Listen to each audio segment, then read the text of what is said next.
Mr. Button, would you like to go next? I'm a spine surgeon, and I grew up the son of two doctors, and I always wanted to be an orthopedic surgeon. And I actually went to OES for 8 years. And then I went off to college, and all I wanted to do was be a doctor. But I didn't do the stuff you actually needed to do. I didn't do research. I didn't do volunteering in a hospital. And I didn't get into medical school the first go round. But this is what I wanted to do. So I did a master's degree in chemistry, which they'll actually pay you for if you teach.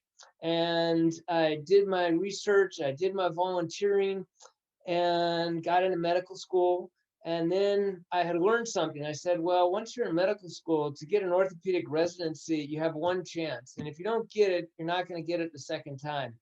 So I worked really, really hard in medical school, whereas I'd worked kind of hard in OES in high school and college, and ended up in orthopedics. And then my father had always been a hand surgeon. I thought I wanted to do that, but I realized I didn't like that. But I loved spine surgery. And so uh, became a spine surgeon. It's one extra year after orthopedics. And I've been doing that for 16 years now. And I really, really enjoyed. And I didn't give up other parts of orthopedics. There's hip replacement, there's knee replacement that I still do. And there is way less disruption in spine surgery than there is in the media business. Things don't change that quickly. There are some newer technologies, but one thing you have to be careful with is you don't adapt to new technology too quickly, because it might not be a good technology. And so there's a mantra that I go by is never the first, but never the last. And the rate of change in what I've done is, it's there, but it's at a very incremental rate as opposed to media and film.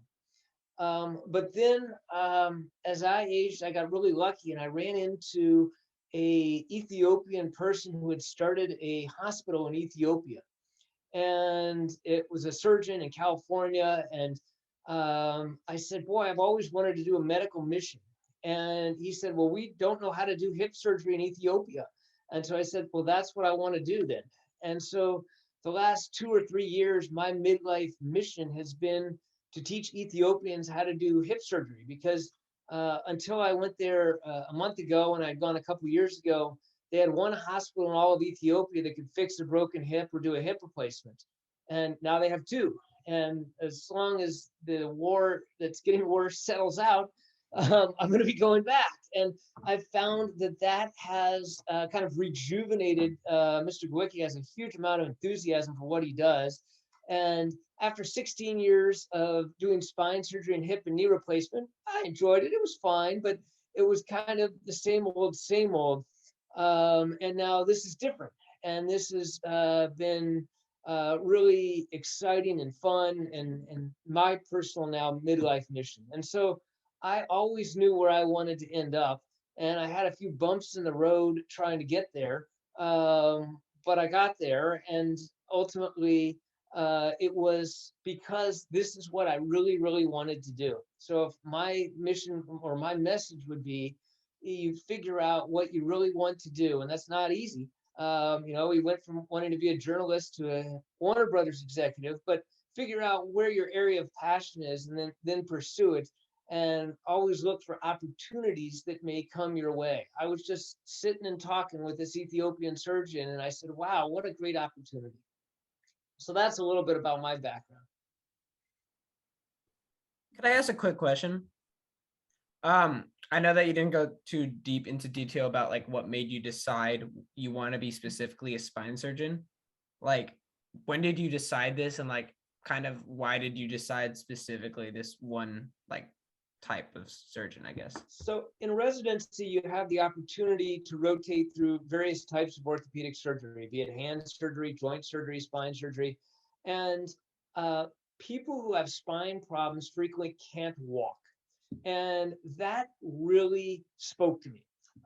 In this country, if you have hip or knee arthritis, you can get a cane, you can still hobble around some, but if you have pinched nerves in your back or a pinched spinal cord, you just can't walk. And I wanted to make those people better. And I didn't have very much sympathy with their sports orthopedics. So if your knee hurts running on mile 3, I just couldn't get into. I want to help that person, but it didn't light me up inside as much as the person who could barely get down to the mailbox and back. And so I enjoyed the surgery itself, but frankly, I think hip surgery is equally interesting. So is knee surgery. But it was that type of patient that I wanted to try and make better. And that's why I ended up specializing in spine.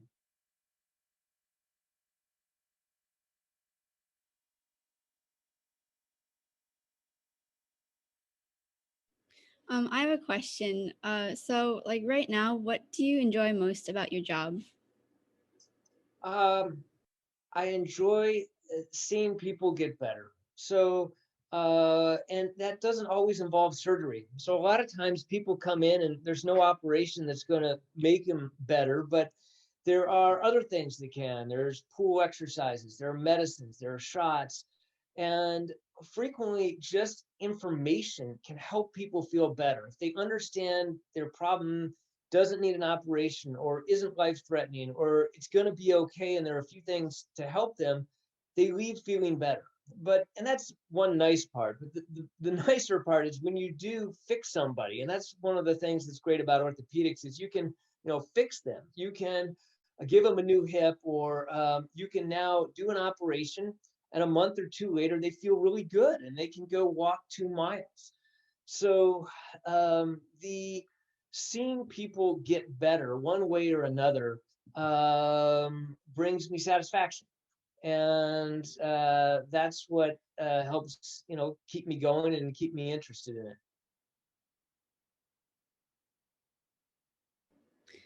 And if you could give your younger self a piece of advice, what would that be? Well, that's a good one. um, I think I don't have regrets. Let's start there. Because I think we learn from every experience that we have. I think I should have worked harder in high school and harder in college. I didn't screw around lots, but I didn't work to my maximum potential. And as a result, I didn't get into medical school actually twice, because the first time I applied was after 3 years of college. There was one medical school in the country that would take you without a college degree. And so I applied there, didn't get in, thought, I'll be fine the next year, and worked the same degree of level of difficulty and didn't get in again. And so I think that it's important to enjoy life and have many interests. Um, but if you really know what you want, as I did, I think pursuing it with a little bit more work would have been beneficial. And fortunately, I figured that out by the time I made it to medical school. So I made it to medical school when I was 20 something. But so by that time I was 25, I had it figured out. But before 25, I think I could have. I didn't end up at my number one or my number two college. I didn't end up with my high medical schools. I ended up in good places, and I'm glad how it worked out. But I could have done a little bit more along the way. Okay, thank you so much. My pleasure.